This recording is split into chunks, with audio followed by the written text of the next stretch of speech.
प्रिय संस्कृत मित्राणि नमस्कार। SDG क्लासेज पर उत्तर रामचरितम की व्याख्या चल रही है और अभी तक हम लोग 20 श्लोकों तक का अध्ययन कर चुके हैं। अब उसके आगे, लेकिन उससे पहले वीडियो अच्छी लगे आपके लिए, आपकी परीक्षाओं के लिए यदि बहुत आपकी हेल्प करती हो तो ऐसे अन्य छात्रों के लिए आप सहयोग कर सकते हैं। उनके यहाँ तक या उनको वीडियो पहुँचाने का आप भी प्रयास करें। हम तो प्रयास यहाँ से बैठे हुए कर ही रहे हैं, आप भी कुछ प्रयास कीजिए ऐसे छात्रों तक कि जो किसी कारणवश संस्थानों तक नहीं पहुँच पाते। इसी उद्देश्य से ये निःशुल्क कक्षाएँ रखी गई हैं। तो आइए आपका समय न लेते हुए पूर्व कथानों को थोड़ा सा पढ़ लें कि वासंती कहती है कि श्री रामचंद्र जी आप इधर आइए, इधर आइए, ये आपका ही आश्रम है, आप बैठिए। ये कथानक कल हम पढ़ चुके थे कि तभी वासंती राम उपविशति, राम बैठते हैं, तब वासंती सीता को उद्देश्य करके था सीता का नाम लेकर मैंने अपने जो श्लोक वह कहेगी उसमें सीता ही चर्चा करेगी। वासंती अच्छी तरह जानती है कि जब 14 साल पहले श्री रामचंद्र जी यहाँ आए थे तो वह अपने पत्नी के साथ थे। आज श्री रामचंद्र जी बिना पत्नी के आए हैं, इसलिए बार बार वह सीता को याद दिला रही है राम को। तो इसके हर वाक्य में, हर कथानक में, हर श्लोक में सीता की ही घटनाएं जुड़ी हुई होंगी। ऐसी घटनाओं का वह दृश्य राम के सामने रखेगी। तब वासंती कहती है कि अत्र तावद आसन परिग्रहम करोतु देव, महाराज आसन ग्रहण कीजिए। एतत् देवास्याश्रमस्य आश्रमम, यह आपका ही आश्रम है। रामचंद्र जी बैठते हैं। जैसे ही वासंती कहती है, यहाँ तक हमने पढ़ लिया था, राम उपविशत, राम बैठते हैं। फिर उसके बाद वासंती कहती है बसंत तिल का छंद में, निरंद्र बाल कदले वन मध्यवर्ती, निरंद्र बाल कदले वन मध्यवर्ती, कांता सखस शयनीय शिलातलं ते, अत्र स्थिता तृणमदाद् वनगोचरेभ्यः, सीता ततो हरिणकैर्न विमुच्यते स्म, सीता ततो हरिणकैर्न विमुच्यते स्म, उक्ता वसंत तिलका तब जा जगौग। सीता के कुछ दृश्यों का वर्णन हुआ है। वासंती कह रही है कि कांता सखस्य, यह आपके राम को उद्देश्य करके, राम को लक्ष्य करके कहती है वासंती कि आप, यह आपका ही आश्रम है और आप अपनी कांता के साथ, अपनी कांता सखस, अपनी कांता सखा माने अपनी प्रिय पत्नी के साथ, इसी ते माने तुम्हारे, ते माने तुम्हारे, ते से किसका बोल रहा है? राम का, कि ये तुम्हारा ही सैनीय तल है। तो कांता सखस्य ते माने तुम्हारा सैनीय सोने योग्य शिलातल, ये तुम्हारी पत्नी के साथ, अर्थात हे श्री रामचंद्र जी, हे राम या हे महाराज, यह आपका ही सैनीतल है। आप सीता के साथ यहाँ बैठा करते थे। कांता सखस शयनी शिलातलंते, यह आपका ही शिलातल है। आप यहाँ पर अपनी पत्नी के साथ बैठा करते थे। और वह शिलातल कैसा है? तो निरंध्र बाल कदले, निरंध्र माने जिसमें कोई रंध्र ना हो, अर्थात कोई भी जगह बाकी ना हो, ऐसे निरंध्र बाल कदली, केले के छोटे छोटे पेड़ों के द्वारा वन मध्यवर्ती, यह जो शिलातल है, इस शिलातल के चारों तरफ निरंध बाल कदली, केले के छोटे छोटे वृक्ष जिसमें कोई रंध्र नहीं था, छेदा नहीं था, छिद्र नहीं था। ऐसे घने निरंधबार कदली के बीच में आपका शयनीय शिलातलम, आपका यह शयनीय शिलातल था और इसी शिलातल पर महाराज आप अपनी पत्नी के साथ बैठा करते थे। निरंध्र बाल कदले वन मध्यवर्ती, अर्थात उस कदली वन के जंगल के बीच में आपका यह शिलातल था और इसी शिलातल पर आप कांता सखस अपनी पत्नी के साथ हमेशा बैठा करते थे जब पहले पंचवटी में रहते थे। यह आपका ही शिलातल है। और बताया कि शिलातल का क्या विशेषता थे।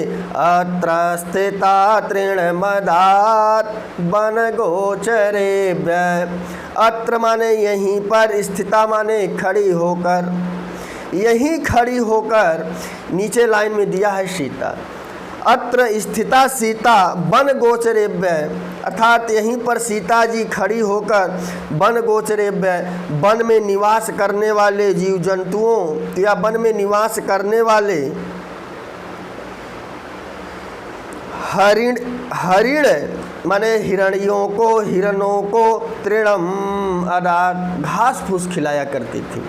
अर्थात इसी शिलातल पर बैठकर या इसी शिलातल के बगल में खड़ा होकर, अत्र स्थिता सीता, यहीं पर सीता जी खड़ी होकर वन गोचरेभ्य, वन में निवास करने वाले हिरणियों को तृणम अदात घास खिलाया करते थे, घास देती थी माने घास खिलाया करते थे। इसीलिए ततः विमुच्यते न अष्टम, चौथी लाइन में आ जाइए कि ततः विमुच्यते न अस्म, इसीलिए वह हिरण इस शयनी शिलातल को कभी नहीं छोड़ते तथा सीता जी को वह कभी नहीं छोड़ते थे। अत्र स्थिता तृणमदात्, यहीं पर खड़ी होकर तृण को देती थी। वह तृण किसको देती थी, वह घास फूस किसको खिलाया करती थी, तो बोले वन गोचरेभ्य, जंगल में रहने वाले प्राणियों को। और उन जंगल में रहने वाला प्राणी कौन था, तो बोले हिरण थे। वह हिरण को घास फूस खिलाया करती थी, इसीलिए ततः हरिणैक न विमोच्यते, इसीलिए वह सीता जी का साथ हिरण नहीं छोड़ते थे। क्लियर हो गया कि महाराज ये वही आपका शयनीय तल है, इसी पर आप लेटा करते थे, इसी शयनी शिला पर बैठकर सीता के साथ क्षण बिताया करते थे, उनसे बातचीत किया करते थे। और यहीं पर सीता जी खड़ी होकर हिरणियों को या जो हमारे हिरण हैं उन हिरणियों को वह घास दिया करती थी। और उस घास देने के कारण वह हिरण हमेशा सीता जी के साथ इसी शयनी शिला के अगल बगल रहा करते थे। ऐसा वासंती दर्शाती है, ऐसा वासंती दर्शाती है कि वह एक उद्देश्य कर रही है कि महाराज जब आप पहले आए थे तो अपनी पत्नी के साथ आए थे, आज भी आप आए हो, सीता कहाँ है। यह एक अभिधा है, लक्षणा है, व्यंजना है। वह यह याद नहीं दिला रही कि सीता जी यहीं पर खड़ी होकर मृग को घास खिला रही थी। आज शयनी शिला तल भी है, कदली वन के बीच में स्थित भी है और हिरण भी है, आप भी हो, लेकिन सीता नहीं है। इस श्लोक के माध्यम से वो श्री रामचंद्र जी को सीता को याद दिला रही है। वासंती का वचन ही ऐसा ही होगा कि वह राम के दुख को बढ़ाएगा। जब ऐसा वचन वह सुनती है तब राम कहते हैं कि इदतावद अशक्यमेव द्रष्टुम, मुझसे यह देखा नहीं जा रहा है। अशक्य तावत, इदम तावत, यह मुझसे देखा नहीं जा सकता है। इति अन्यतो रुदन उपविशति, इति अन्यतो माने दूसरी तरफ, रुदन रोते हुए, पठन पढ़ते हुए, इसी तरह रोते हुए, उपविशति दूसरी तरफ बैठ जाते हैं। वासंती यही कहती है, महाराज यह आपका आश्रम है, आप यहीं बैठिए, यहीं विराजमान होइए।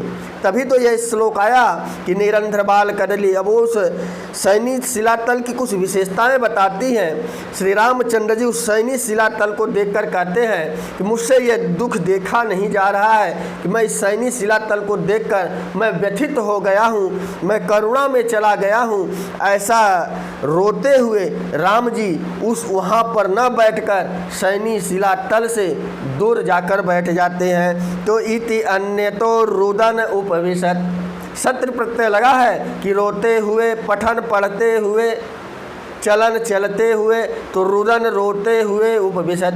श्री रामचंद्र जी कहते हैं कि मुझसे यह देखा नहीं जा रहा है, अर्थात इस सैनी शिलातल हमें उस सीता की याद दिला रही है, हमारा दुख और बढ़ रहा है, इसीलिए मैं यहाँ नहीं बैठकर मैं अन्यत्र जाकर बैठ जाता हूँ। ऐसा रोते हुए राम जी कुछ दूर जाकर वहाँ पर बैठ जाते हैं। तब सीता कहती है कि सखी वासंती किम त्वया कृत, यह तूने क्या कर दिया।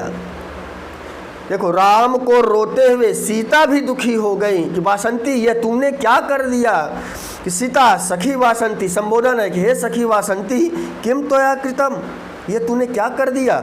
आर्यपुत्र से मम च एतत् दर्शयन्त्या, दर्शन्त्या माने दिखाते हुए, माने इस एतत् माने इस, एतत् माने इस सैनी शिलातल को दिखाते हुए तूने यह क्या कर दिया कि राम को रुला दिया है आपने, राम के दुख को आपने उभार दिया या उनको दुख को बाहर प्रकट कर दिया। अब वह रोने लगे, उनकी आंखों में आंसू आ गए।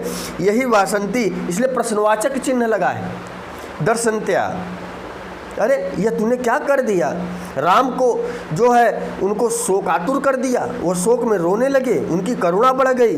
तो सखी वासंती किम त्वया कृतम आर्यपुत्रस्य, अरे वासंती तुमने आर्यपुत्र के साथ ये क्या कर दिया। सैनी शिलातल को दिखाते हुए उस राम को आपने रुला दिया। हादिक हादिक, हाय धिक्कार है, धिक्कार है। सह एव आर्यपुत्र है, यह वही आर्यपुत्र है। और तदेव पंचवटी वनम, और यही वह पंचवटी का वन है। सीता जी कह रही हैं यह वही आर्यपुत्र है, यह वही पंचवटी है। सा एव प्रिय सखी वासंती, माने सैवम, यहाँ संधि हो गई, वृद्धि संधि हो गई। सा एव, सैव प्रिय सखी वासंती, यह वही प्रिय सखी वासंती है। त एव विविध विश्रम्भ साक्षिणो, और ये जो अनेक प्रकार के एकांतिक पल में बिताए हुए जो साक्षी हैं वही गोदावरी की नदी है, वही उसके जंगल है। गोदावरी काननोत देशा, यह वही गोदावरी नदी है, यह वही गोदावरी के जंगल हैं। ये सब एकांतिक पल हमने बिताए, ये सब साक्षी हैं, हमारे एकांत में बिताए हुए पल के साक्षी हैं। यह वही पंचवटी है, यह वही गोदावरी है। विविध माने अनेक प्रकार के, विश्रम्भ माने एकांत में बिताए हुए, साक्षिणों माने साक्षी है अर्थात गवाह के रूप में है। ये वही गोदावरी है, ये वही गोदावरी के किनारे का जंगल है। और बताती है कि त एव जात निर्विशेषा मृग पक्षिण पादपाश्च, और त एव जात, ये वही पुत्र है, यह वही पुत्र है अर्थात यह पुत्र के रूप में, यह वही मृग है, यह वही पक्षी है, यह वही वृक्ष है जिसको हमने पुत्र की तरह पाला था।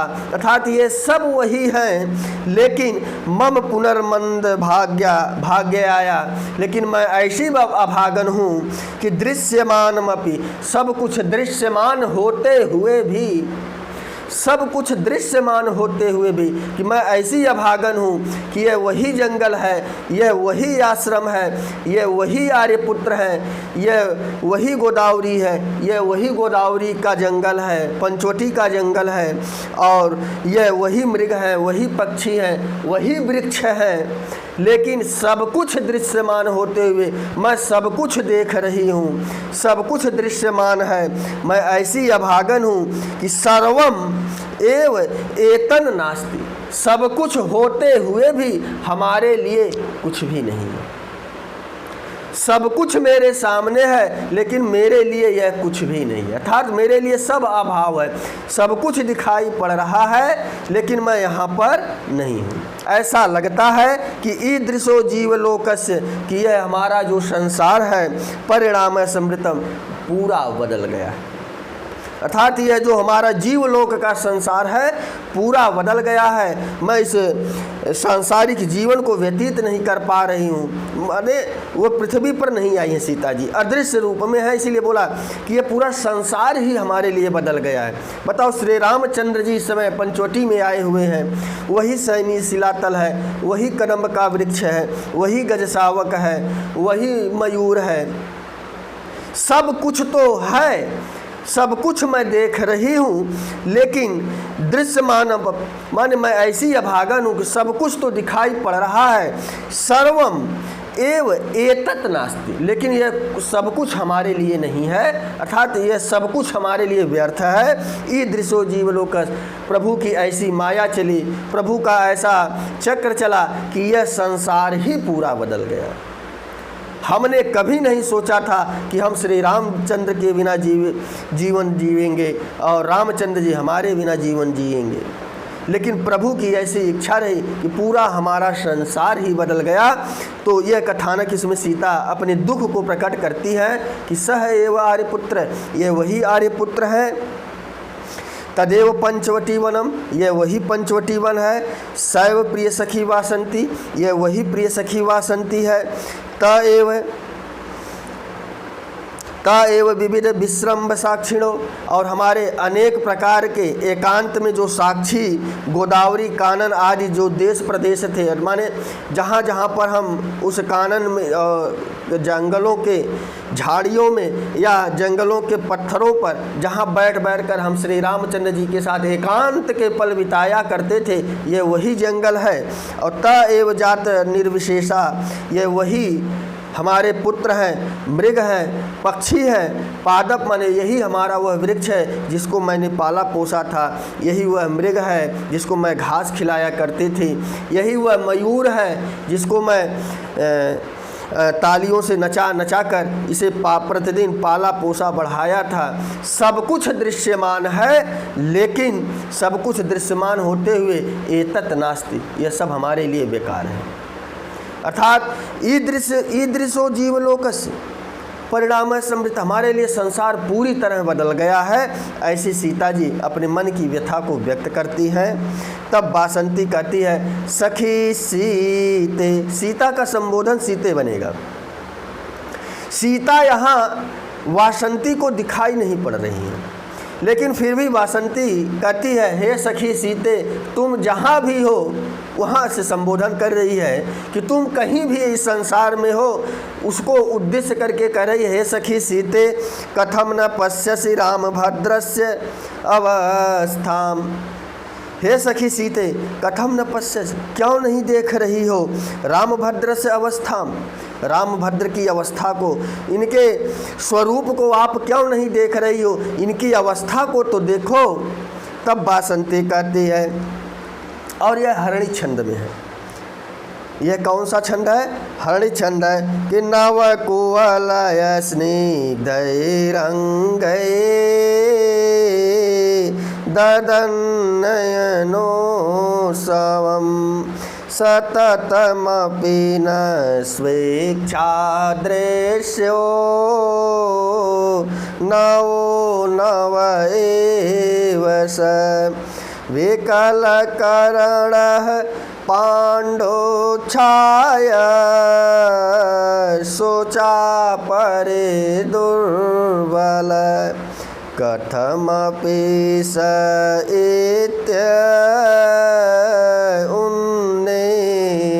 उन्नेतव्यस् तथापि दृशो प्रिय कथमपि स इत्युन्नेतव्यः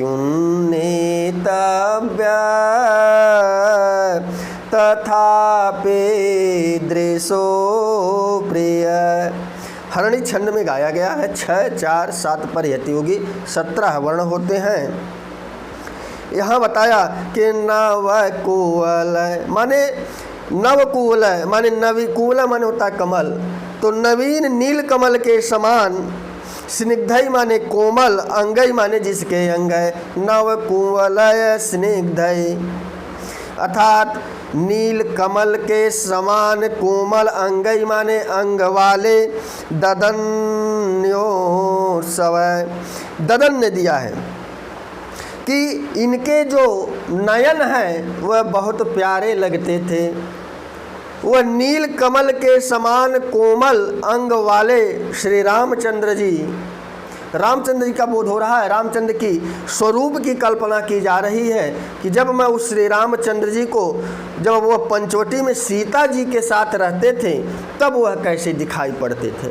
अभी वह भूतकाल वाले राम की चर्चा की सुंदरता की व्याख्या चल रही है कि नव कोवलय स्निग्धये, नील कमल के समान कोमल, अंगई अंग वाले श्री रामचंद्र जी, ददन नयनयोत्सवम, उनकी आँखों में हमेशा प्रसन्नता दिखाई पड़ती थी।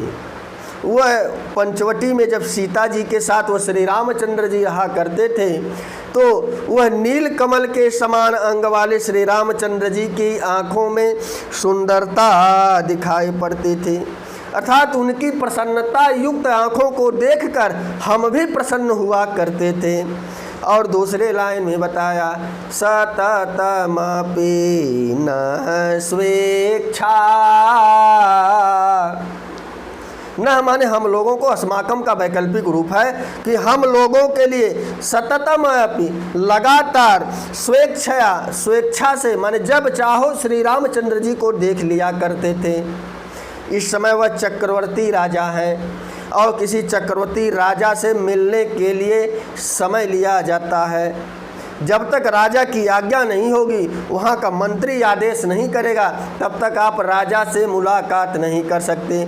लेकिन राजा राजपाट कार्य को छोड़कर जंगल में सीता जी के साथ आए थे और यह वन देवी थी और वह सततम लगातार जब चाहे स्वेच्छया, जब चाहे, स्वेच्छा माने अपनी मर्जी से जब चाहे वो श्री राम को अगर देखना चाहती हो, जब भी वह पंचवटी में आ जाए या उनके समीप आ जाए वह श्री रामचंद्र जी को देख लेती थी।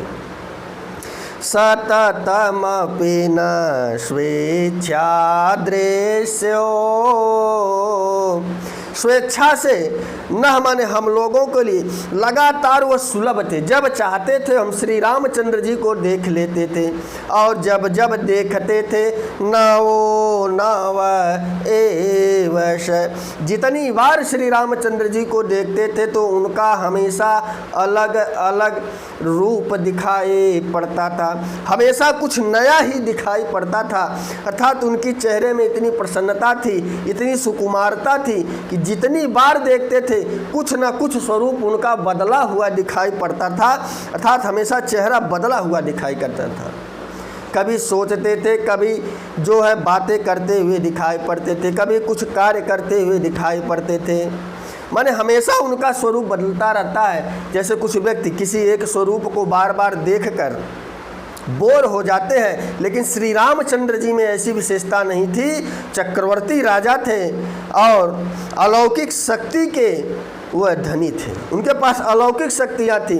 तो वही वासंती कह रही है कि जब मैं इस पंचवटी में सीता के साथ श्री रामचंद्र जी आए थे तो वह स्वेच्छा से दर्शनीय थे, स्वेच्छा से उनका दर्शन हो जाता। जब हमारी इच्छा कहे तब हम श्री रामचंद्र जी को देख लिया करते थे और जितनी बार देखा करते थे नव नव एवश, नव नव एवश, हमेशा हमें कुछ न नया ही दिखाई पड़ता करता था। सह माने राम, सह से किसका बोध हो रहा है? वह राम में कुछ न कुछ हमेशा नया ही दिखाई पड़ा करता था। तब बोला आगे, बेकल करण पांडो छाय, सोचा परे दुर्बल। और आज वही राम, सह माने वही राम जो है पर दुर्बल है, पर दुर्बल राम पांडो छाया राम विकल करण राम किसके कारण? तो बोले सुचा के कारण, शोक के कारण आज वही राम दुर्बल नहीं पर दुर्बल हो गए हैं, माने दुर्बलता से भी ज़्यादा दुर्बल हो गए हैं, पर पांडु हो गए हैं, अर्थात उनकी कांति, उनका रंग पीला पड़ गया है, ऐसे वह राम दिखाई पड़ते हैं। और विकल करण जिसकी इंद्रियां व्याकुल हो गई हैं, जिसका अपने मन मस्तिष्क दिमाग पर कंट्रोल ही न रह गया हो, मन जिसकी इंद्रियां व्याकुल हो गई हैं, ऐसे श्री रामचंद्र जी आज दिखाई पड़ रहे हैं। तो ही दिया बेकल करण पांडु छाय सोचा पर दुर्बल। और यह सब हुआ कैसे कि पर दुर्बल है कह राम, और पांडु छाय कह राम, और विकल करण कह राम, माने जिसकी इंद्रियां विकल हो गई, ऐसे श्री रामचंद्र जी जिसकी कांति, जिसका रंग पीला पड़ गया हो, ऐसे श्री रामचंद्र जी, और जो दुर्बल से ज़्यादा दुर्बल हो गए, ऐसे पर दुर्बल का श्री रामचंद्र जी। हुआ कैसे? तो बोले सुचा शोक के कारण, शोक के कारण वो पर दुर्बल हो गए, पांडु छाया हो गए, विकल करण हो गए, मन जिसकी इंद्रियां व्याकुलता हो गई, इंद्रियों में व्याकुलतापन रहता है, ऐसे श्री रामचंद्र जी शोक के कारण हो गए। अभी स्थिति कैसी थी कि जब जब मैं उन्हें देखती थी नव नव एवश, उस रामचंद्र में कुछ न कुछ नया ही दिखाई पड़ता था। लेकिन आज ऐसी अवस्था हो गई है कि यह पर दुर्बल भी है, पांडु छाया भी है, और विकल करण भी है, और सारा रीजन केवल सुचा के कारण है, शोक के कारण वो श्री रामचंद्र जी अत्यधिक पर दुर्बल हो गए, पांडु छाया हो गए, और व्याकुल इंद्रियों वाले हो गए। इसीलिए बोला कथमपि सह इति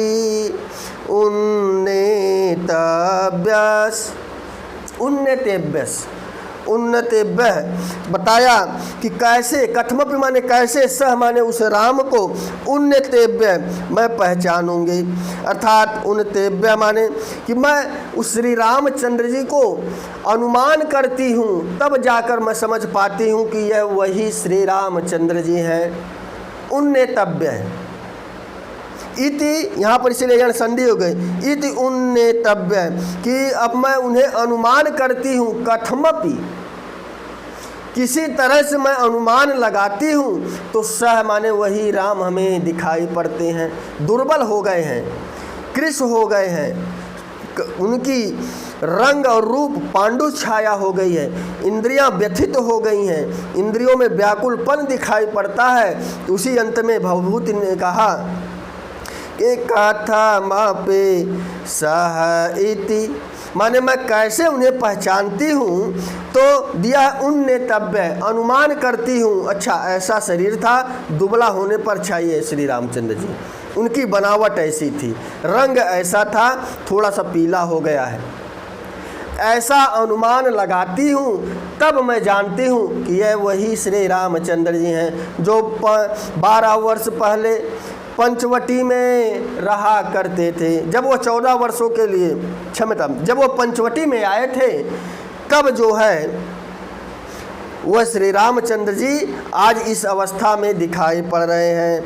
और आगे बोला तथापि माने फिर भी, दृशो आँखों के द्वारा, प्रिय सह, फिर भी वह आँखों के द्वारा प्रिय सह माने वह राम लगते हैं। दुर्बल भी हो गए, पांडु छाया हो गई, व्याकुल इंद्रियों वाले हो गए, किसी तरह से मैं उन्हें पहचान पाई, उन्नतेभ्य कि मैं किसी तरह से उन्हें श्री राम जी हैं ऐसा मैं जान पाई। फिर भी ऐसा स्वरूप है हमारी दृशो आँखों को प्रिय है, प्रिय लगता है, अर्थात श्री रामचंद्र जी आज भी सुंदर दिखाई पड़ रहे हैं। तो ये दिया कथमपि सह इत्युन्नतेभ्य तथापि दृशो प्रिय, कि तथापि माने फिर भी, दृशो माने आँखों को, प्रिय माने प्रिय माने वह श्री रामचंद्र जी, सह प्रिय वह श्री रामचंद्र जी प्यारे लगते हैं। फिर भी वह श्री रामचंद्र जी हमारे नेत्रों को अच्छे लग रहे हैं। मैं उन्हें बड़े कठिनाई से जान पाई कि ये श्री रामचंद्र जी हैं, नहीं तो इनकी दुर्बलता, पांडुता और इंद्रियों की व्याकुलता को देखकर कोई श्री रामचंद्र जी नहीं करता, लेकिन बड़ी कठिनता से इनको मैं पहचान पाई। फिर भी यह श्री रामचंद्र जी हमारे आँखों को प्यारे लग रहे हैं। क्लियर हो गया। यह सीता जी को वासंती कहती है कि अरे तुम रामभद्र से अवस्था, रामभद्र की अवस्था को तुम सीता क्यों नहीं देखती कि ये श्री रामचंद्र जी जब पहले पंचवटी में तुम्हारे साथ रहा करते थे, जब जब मैं श्री रामचंद्र जी को देखती थी तब तब उसमें कुछ न कुछ नया दिखाई पड़ता था, लेकिन आज वही श्री रामचंद्र जी बड़े मुश्किल से पहचाने जा रहे हैं, फिर भी आँखों को प्यारे लग रहे हैं। इतना वासंती कहती है। तब सीता कहती है सखी पश्यामी, देख रही हो। सखी पश्यामी, यह सखी शब्द किसके लिए आया है? वासंती के लिए आया है। देखो, वासंती की बातें तो सीता सुन रही हैं, लेकिन सीता की बातें वासंती नहीं सुन पा रही है। लेकिन फिर भी जब बातें वासंती की सुनी तो सीता ने स्वयं उत्तर दिया कि सखी पश्यामि, तुम खुद ही देख रही हो। तभी तमसा कहती है पश् प्रियम भूय। तमसा फिर कहती है तस् पश्य प्रियम भूय, सीता जी पुनः देखो या अपने प्रिय को देखो। तमसा पश्य प्रियम भूय, अपने प्रियतमा क्षमता अपने प्रिय को देखो, अर्थात श्री रामचंद्र जी को देखो। तो सीता कहती है हा देव, हा देव एस मया बिना। यह लाइन बहुत बार आया भी है और पूछा भी जाता है कि एस मया विना अहम अपि एतेन विना इति केन संभावितम आसीत्। कि मैं, ऐसा है माने श्री राम, ऐसा माने राम है, मया बिना मैं राम के बिना, और अहम अपि और राम हमारे बिना रहेंगे, ऐसा किसने संभावना किया था? केन संभावितम आसीत्, ऐसा किसने सोचा था कि राम हमारे बिना और हम राम के बिना जीवन को यापन करेंगे? ऐसा किसने सोचा था? तन मुहूर्त मात्रम, ये लाइन बहुत बार पूछा गया है कि ऐसा मया बिना हम अपि एतेन बिना इति, विनेति दिया है, संधि हो गई है, ए हो गया है, गुण हो गई, और बिना के योग में तृतीया लग गई। एस मया बिना और अहम अपि एतेन बिना, कि मैं इनके बिना और ये हमारे बिना जिएंगे या भविष्य में ऐसा जीवन निर्वहन करेंगे, ऐसा किसने सोचा था? तन मुहूर्त मात्रम, कुछ क्षण के लिए, जन्मांतरादपि, जन्म जन्मांतर के दुर्लभ लब्ध दर्शनम, जिनका दर्शन दुर्लभ हो जावे, ऐसे श्री रामचंद्र जी वाष्प सलिलांतरेषु, आँखों से बहते हुए आंसुओं के अंतरेषु माने बीच से, माने सीता जी की आँखों से आंसू तो बह रहे हैं, लेकिन उन आँखों के अंतरेषु बीच से पश्यामि, देख रही हूँ। तावद वत्सलम आर्यपुत्रम, अपने उस स्नेही रामपुत्र को, क्षमता अपने उस स्नेही आर्यपुत्र को। पश्यामि तावद वत्सलम आर्यपुत्रम, मैं उस अपने स्नेही प्रेमी श्री रामचंद्र जी को देख रही हूँ। कैसे देख रही हूँ? तो बोला वाष्प सलिलांतरेषु, आँखों से आंसू बह रहे हैं, उन आंसुओं के बीच से मैं अपने उस प्रेमी स्नेही, इसीलिए वत्सलम आर्यपुत्रम, मैं अपने उस स्नेही आर्यपुत्र को देख रही हूँ। आगे तो यही कहती है ना तमसा कि पश्य प्रियम भुवम, अपने प्रियतम को देखो, अपने प्रिय को देखो, श्री रामचंद्र जी को देखो। तो वही कहती है कि मैंने ऐसा कब सोचा था कि रामचंद्र जी हमारे बिना और मैं श्री रामचंद्र जी के बिना जीवन व्यतीत करूँगा, ऐसा किसने सोचा था? फिर भी तन मुहूर्त मात्र, फिर भी क्षण भर के लिए, जन्म जन्मांतरात तो जन्मांतर आदि दिया, तो जन्म जन्मांतर अनेक जन्मों में जिसका दर्शन दुर्लभ हो, ऐसे श्री रामचंद्र जी को वाष्प सलील आंतरेषु अर्थात अपने आंसुओं के बीच से, माने आँखों से आंसू बह रहे हैं, उन बहते हुए आंसुओं के बीच से मैं अपने उस स्नेही श्री रामचंद्र जी को देख रही हूँ। यह तमसा तो यही पहले बताई इसके कि अपने प्रिय को देखो। और तभी सीता जी इत पश्यन्ति स्थिता, इतना कहकर वह खड़ी हो जाती हैं, वह श्री रामचंद्र जी को देखने के लिए खड़ी हो जाती हैं, या इतना कहती हुई वह खड़ी हो जाती है। देखती, श्री रामचंद्र जी को देखती हुई इति पश्यन्ति स्थिता, माने देखती हुई वह खड़ी, श्री सीता जी खड़ी हो जाती हैं। तो आज वीडियो को यहीं समाप्त करते हैं। कथानक बड़ा ना हो जाए, छोटे छोटे अंश आप तक पहुंचते रहेंगे। अच्छा लगा हो कमेंट अवश्य कीजिएगा। तो बस आज के लिए इतना ही। नमः संस्कृताय, शुभ संध्या, शुभ रात्रि।